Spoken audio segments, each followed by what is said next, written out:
dirais qu'il y a deux réponses. La première, elle est financière, de toute évidence.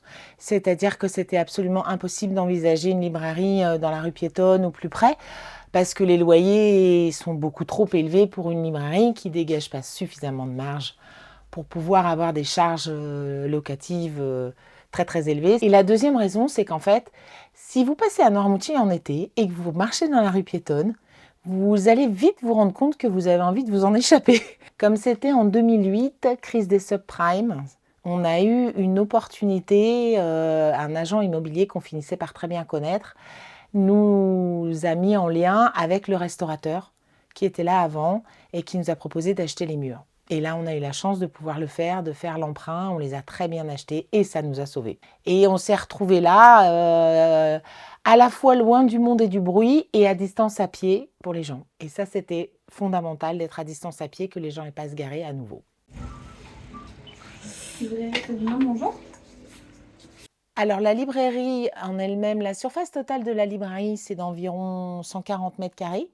Mais là, il y a 40 mètres carrés de cours. Et puis, il y a un studio dans lequel on accueille des auteurs qu'on a aménagé pour eux, qui fait une vingtaine de mètres carrés. Donc, la surface en librairie, elle est d'environ 80 mètres carrés. Ce qui est étonnant chez nous, c'est que comme on a une très belle clientèle, mais qui n'est pas majoritairement sur l'île, on a beaucoup de titres, mais peu de volumes par titre. Donc, on a environ 15 000 titres et environ 20 000 volumes. C'est avant tout une librairie générale. Ça veut dire une librairie générale, c'est que chacun doit trouver son livre. Et que nous, on doit pouvoir trouver une idée pour chacun, quel que soit le type de lecteur ou de non-lecteur. La deuxième chose essentielle, c'était que ce soit un endroit convivial et chaleureux, d'où l'idée qui revient de la librairie café, qu'on ait le temps de se poser, qu'on ait le temps de flâner, qu'on prenne le temps, d'autant que la majorité des gens sont quand même en vacances ou en repos quand ils viennent. Donc les rayons sont des rayons très classiques de librairie générale et traditionnelle, essais actualité, beaux livres beaux-arts, pratiques, sciences humaines, BD, jeunesse, qui est un rayon très important, et puis bien sûr littérature. Et ensuite, on va dire que le volume des livres à l'intérieur des rayons et des titres, lui, varie en fonction de la saison. Par exemple, les sciences humaines, on accentue les sciences humaines pour la belle saison, parce qu'on a plus d'étudiants, on a plus de jeunes, donc on accentue un peu le rayon philo, sciences humaines.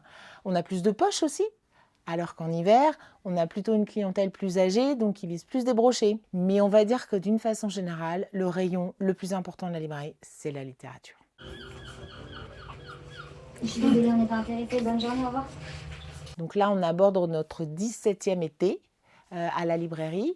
On l'a créé ensemble avec mon conjoint, avec lequel on avait déjà étoffé la librairie Préambule à Cassis. Donc lui, il s'occupe bien sûr un peu plus de la partie administrative, fournisseur. C'est MacGyver aussi, hein, Vincent, mon conjoint. Donc il bricole partout dans la librairie. Donc et c'est un moins gros lecteur que moi, mais en revanche, il a cette capacité d'écoute qui fait qu'il ne se trompe jamais.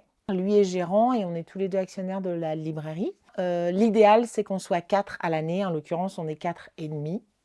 De façon à ce qu'en dehors des périodes d'été, on puisse tourner un peu plus les uns les autres le week-end. Au jour d'aujourd'hui, on est 4, plus une personne qui est là, une journée par semaine le samedi. Et en été, on est 6 minimum.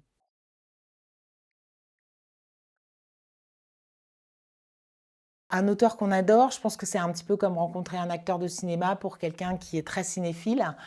Mais c'est pas facile à mettre en place. D'abord parce que ça a un coût énorme de faire venir un auteur, de l'héberger, de le nourrir et de le motiver à venir. Surtout pour nous, puisqu'en fait l'essentiel de nos rencontres ont lieu au beau jour. Et notamment en juillet-août, on propose une rencontre par semaine adulte et une animation jeunesse également. Donc les rencontres adultes, elles ont lieu tous les jeudis. Donc on a trouvé une ruse. Quand on a eu la chance d'acheter ce beau lieu, on a vite vu qu'il y avait un petit étage qu'on pourrait éventuellement aménager en studio. Donc pour faire venir les auteurs, on les héberge, on leur prête nos vélos et on leur dit qu'ils peuvent rester 3-4 jours, voire une semaine sur l'île et visiter l'île en même temps. Et c'est ce qu'ils font. Et ça nous a permis aussi de créer des liens bien plus chaleureux avec les auteurs que lorsqu'ils viennent pour une rencontre et qu'ensuite ils dorment à l'hôtel.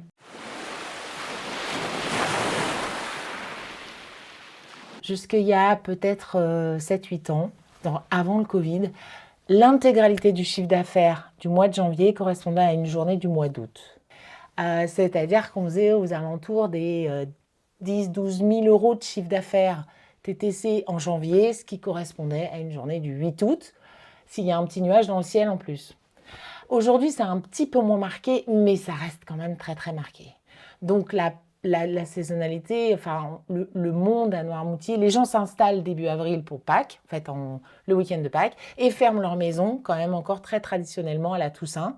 Donc c'est vrai qu'il y a cette saisonnalité qui est marquée, mais ils viennent aussi le week-end. Et notre clientèle étant composée essentiellement des Nantais, des Parisiens, quand même des gens qui ont une résidence secondaire, des parents qui habitent sur l'île, qui finissent par s'y installer à la retraite, c'est leur ancre, ils viennent tout le temps, ils nous connaissent, on les connaît et c'est eux notre clientèle.